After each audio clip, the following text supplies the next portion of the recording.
Live सच की आवाज। आज की खास खबर में बात करेंगे उस इंसान के रहमदिली की जो क्षेत्र में एक मसीहा के तौर पर जाना जाता है। जी हाँ, जब सुरेश का आशियाना जल गया और आशियाने में उसके खाने पीने की सभी चीजें, नकदी सब जल गए तो सुरेश की जिंदगी कठिन हो गई थी। ऐसे में गरीबों का मददगार और हमसफर कहलाने वाला राजेंद्र धीरजपुरा आ गया। राजेंद्र धीरजपुरा की पहचान क्षेत्र में सौम्य स्वभाव की मानी जाती है। कहते हैं कि राजेंद्र धीरजपुरा ने अपनी पूरी जिंदगी गरीबी में बिताई थी, लेकिन आज क्षेत्र का जाना माना बिजनेसमैन है। राजेंद्र धीरजपुरा से जुड़ी हुई सभी जानकारी आप हमारे चैनल से प्राप्त कर सकते हो।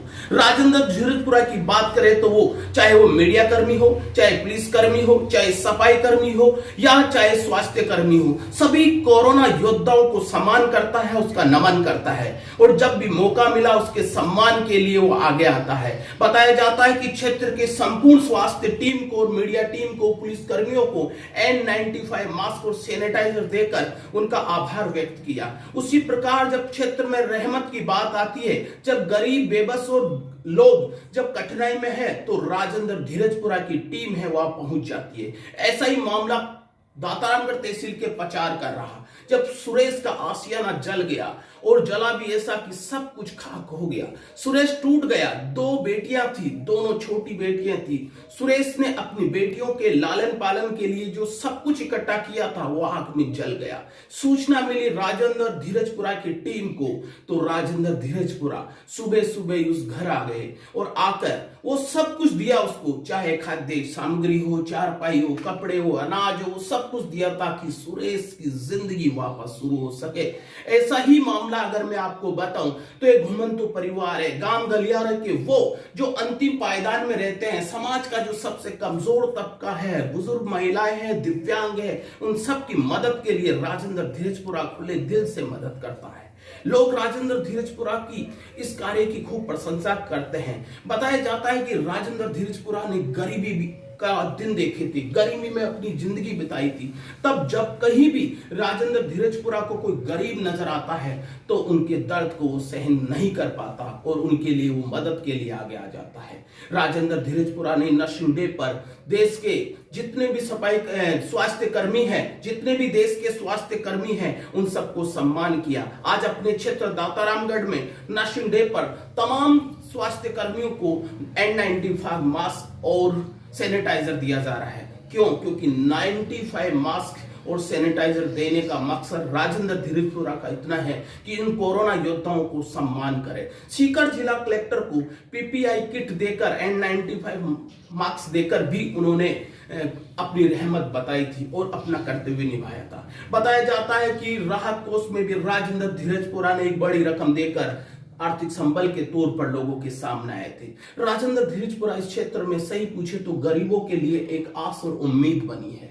सौम्य स्वभाव और शालीनता के धनी राजेंद्र धीरजपुरा ने बिजनेस के क्षेत्र में भी अपनी सफलता कायम करी है और उन्हीं पैसे और उन्हीं हम कह सकते हैं शोहरत को आज वो गरीबों के लिए लगा रहे हैं। राजेंद्र धीरजपुरा की इस कह सकते हैं मिशन की हम तारीफ कर सकते हैं। राजेंद्र धीरजपुरा से जुड़ी हुई तमाम जानकारियां आप हमारे चैनल के माध्यम से प्राप्त कर सकते हैं। DD लाइव सच की आवाज। आइए बात करते हैं समाज सेवी राजेंद्र धीरजपुरा से। है राजेंद्र धीरजपुरा और उनकी टीम है, मैं बताने की आपको कोशिश करूंगा।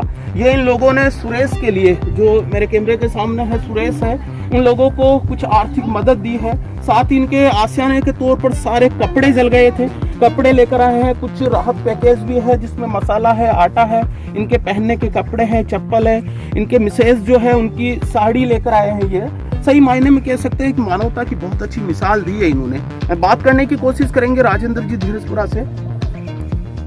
राजेंद्र जी, एक बहुत ही दर्दनाक हादसा है, दुखद है और आप लोगों की मदद दिल में ये चीज आई आपको? जी सर, कल शाम को मेरे किसी दोस्त के द्वारा मुझे बताया गया कि पचार गांव में एक गरीब परिवार के घर पे आग लग गई, जिसकी वजह से उसका सारा सामान खाने पीने का, ओढ़ने पहनने का जल के राख हो गया। उसके तुरंत बाद में मैंने मेरे भाजपा परिवार से बात करी, सबसे राय मशुरा करके हमने तुरंत फैसला लिया कि उस परिवार की हमें जल्द से जल्द मदद करनी चाहिए।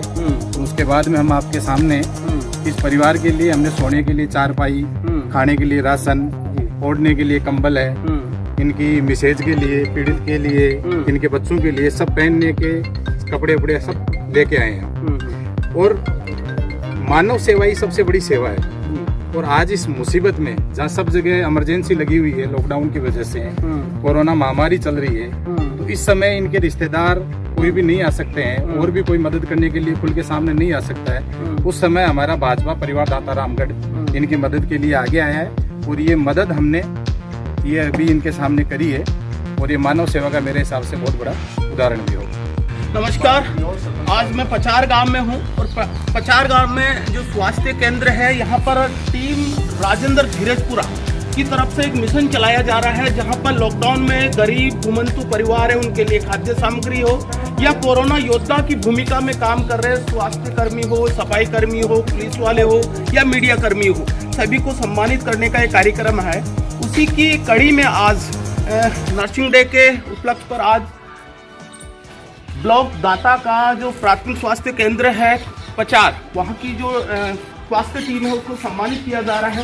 इसमें बात करेंगे राजेंद्र धीरजपुरा से। सर, देखा जा रहा है कि आप स्वास्थ्य मिशन के उन कोरोना योद्धाओं को सम्मानित करने का एक लक्ष्य बनाया है या काम कर रहे हो, ऐसा दिमाग में आप लोगों का आया? सबसे पहले तो नर्सिंग दिवस की आप सभी को हार्दिक शुभकामनाएं। और इस मौके पे हमारी टीम के द्वारा आज पूरे दाता रामगढ़ क्षेत्र में नर्सों के लिए, डॉक्टरों के लिए सुरक्षा कवच जैसे N95 मास्क, सैनिटाइज़र, उनको सम्मान के रूप में साफा बंधा के हम दे रहे हैं, जिससे इस लड़ाई को लड़ा जा सके। इस कोरोना काल में हमारी टीम लगातार ज़रूरतमंद परिवारों के लिए राशन सामग्रियाँ, सुरक्षा कवच डॉक्टरों के लिए, पुलिस के लिए, इनके सम्मान में हम साफा बंधा के लिए जगह जगह इनका स्वागत कर रहे हैं, ताकि इस लड़ाई में हम भी इनके साथ में खड़े रहे, ये इनका मनोबल बढ़ा सके, ये अपने आप को अकेला महसूस नहीं करें। इसी सोच के साथ हम एक टीम के रूप में काम कर रहे हैं, जो लगातार चल रहा है, आगे भी चलता रहेगा। क्षेत्र क्या रहेगा पूरा, जैसे कि इनकी क्या प्लानिंग है आज आपकी, किन योद्धाओं को सम्मानित कर रहे हो? आज स्पेशल तो नर्सिंग डे है और नर्सिंग डे के पर हम नर्सों को, डॉक्टरों को सम्मानित करेंगे और उनके साथ में उनको सुरक्षा कवच के देंगे, जिससे उनकी सुरक्षा के लिए जरूरी चीजें हैं। क्षेत्र की बात करें तो दाता रामगढ़ का, हाँ, दाता रामगढ़ विधानसभा क्षेत्र पूरा को आप कवरेज कर रहे हैं? पूरे को कवरेज करें। जैसे यहाँ से हम लामिया जाएंगे, खाटू, रानोली, पड़साना, पूरा दाता रामगढ़ में जैसे दाता रामगढ़ है, उसे डांसरोली है, जितने जैसे CSC और PSC उन सब में हम सम्मान करेंगे और 95 मास्क और सैनिटाइजर देंगे। ये थे राजेंद्र धीरजपुरा जी, यहाँ के स्वास्थ्य कर्मी हैं, डॉक्टर से यहाँ की जो टीम है उनसे बात करने की कोशिश करेंगे। जी सर, अभी एक सम्मानित कार्यक्रम रखा गया है, कोरोना योद्धा की भूमिका में आप लोगों का प्रयास सराहनीय रहा है। राजेंद्र धीरजपुरा की टीम ने एक प्रयास किया है, कैसा महसूस, क्या कहना चाहोगे? धन्यवाद देता हूँ। सबसे पहले तो इनको, ये दाताओं, भामा साहबों को, इन्होंने हमारे कोरोना योद्धाओं को सबको सम्मान दिया है, इसके लिए बहुत बहुत धन्यवाद देता हूँ। हम पूरे तन मन से सेवाएं दे रहे हैं हम बराबर, इसके लिए धन्यवाद दे रहा हूँ। आप सभी को गाँव वालों ने सम्मान किया है। टीम राजेंद्र धीरजपुरा का सम्मान सही पूछे तो सही मायनों में होना भी चाहिए, क्योंकि लगातार हमारी ग्राउंड रिपोर्ट में एक सामने आ रहा है कि जहाँ कहीं भी कोई तकलीफ हो, जहाँ कहीं भी आवश्यकता हो, टीम राजेंद्र धीरजपुरा पहुँच जाते हैं।